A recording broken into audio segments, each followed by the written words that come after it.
Okay, Liverpool have overcome Everton 1-0 in the FA Cup third round at Anfield this evening. The game has just finished. I will say this, Everton were very, very good in the first half. They put a lot of pressure on Liverpool, and a Liverpool team that's full of inexperienced youngsters because of the fixture congestion. They've only just played Sheffield United 2 days ago in midweek, 2-3 days ago midweek. So a lot of changes had to be made by Jurgen Klopp. Injuries have enforced some of those changes, but some of these young players look like they've been part of the first team squad for years and that they're a lot older than their years would tell you. One of the players was just 16 tonight. This is one of the youngest starting 11s in the FA Cup that Liverpool have ever put on the field. League Cup notwithstanding, which was I think the youngest ever Liverpool starting 11 at senior level. There was a lot of young faces tonight and a lot of players that I've never seen play before. So watching this game was like a breath of fresh air with some of these really young players stepping up to the plate. And Everton had their fair share of fringe players and young players who've come into the first team as well. So it wasn't just all senior players on both sides. I will say this about Everton. While they had less possession in the first half, their energy and tempo was good. They were unsettling. They were making it not easy for Liverpool to settle. James Milner going down injured after 8 minutes again, I think, disjointed Liverpool a little bit. They had to make some tactical changes. Captain goes off. It looks a minor injury. It's more of a tweak rather than an actual. I think it's a knee or a muscular injury on the left leg. He did walk off. He didn't need to be helped off, so he walked off under his own steam. But that's got to be concerning to Jurgen Klopp. Key part of the energy and leadership of his team has just gone off injured. That affected the flow of Liverpool in the first half. Everton had 3 great chances. Adrian, I don't know why West Ham let him go, but he pulled off 3 very, very good saves. Richarlison for Everton, I think, was their best player in the whole game. He kept the energy levels up till the very end, but he was getting very frustrated by the end of the second half. So Ancelotti has got his work cut out to get all the players playing with the same energy levels and commitment levels of Richarlison. Gylfi Sigurdsson being taken off, I think, was a mistake by Ancelotti as well tactically, because that free kick which he curled into the box for one of Everton's chances in the first half, I thought set plays could be where Everton gets some joy in this game.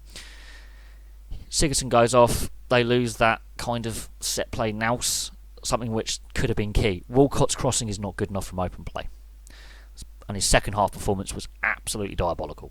But Arsenal fans have been saying that for years, that he cannot cross a ball to save his life. He's at a stage in his career now where he should have developed that into his game.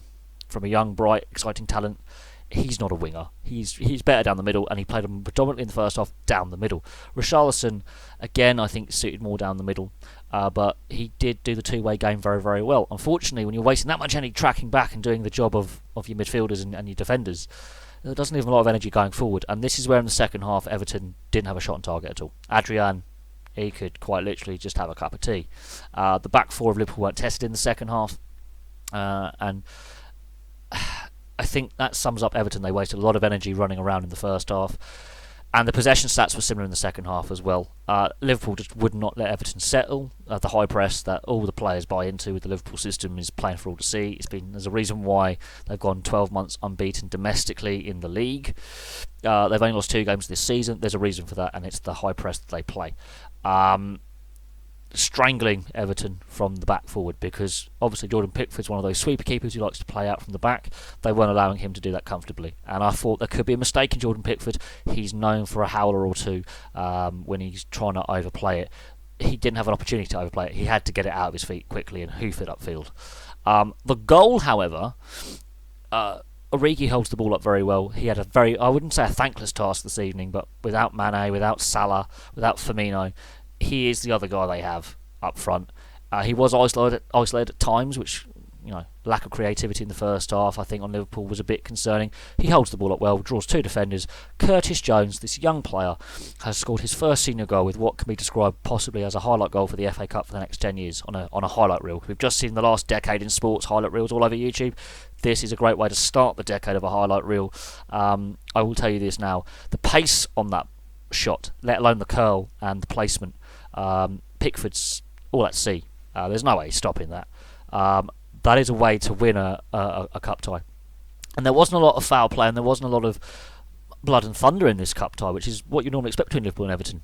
I think the amount of changes have affected how the game was played, and the way Liverpool kept that high press and high energy. I mean, these young players wanted to run all night, and Curtis Jones caps off, I think, a perfect Liverpool performance with a stunning goal that Firmino or Mane or Salah or even Origi himself, or even Oxlade-Chamberlain, who came on for the last 20 minutes. So that's a positive for Liverpool, would have been proud of.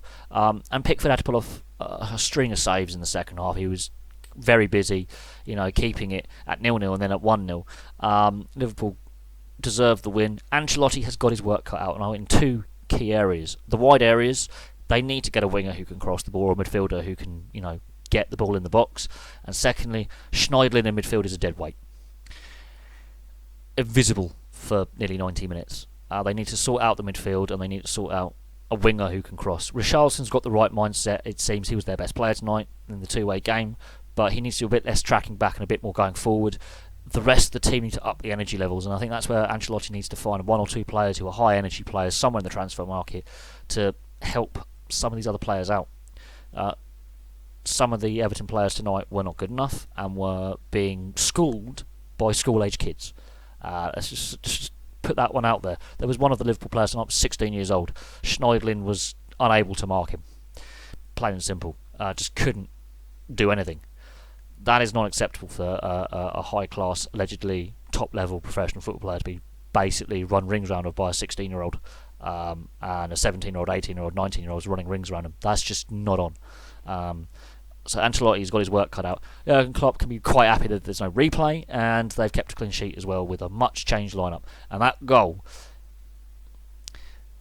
look for Curtis Jones to score some more goals like that. I think he's going to get a lot more game time in this Liverpool squad going forward. He's definitely going to get the minutes this season and next season. Look for him to be playing more often from the subs bench, or maybe getting the odd start here or there. He's going to get some game time before this season's done, and that goal will give him a lot of confidence that when he is called up by the senior squad, he's got no fear. He's beaten. His goal was beaten, I think, Liverpool's biggest rivals for locale. Let's just say that. Not necessarily the biggest rivals in the league, but hardcore rivalry. The rivalry. This is the match-up that produces the most red cards in English footballing history, most bookings, most free kick, most controversy. That goal, worthy of winning any game. Brilliant. Thank you very much for watching. Place your thoughts below, and I'll have some more videos for you soon. If you like what you see, hit the like button and subscribe. Goodbye for now.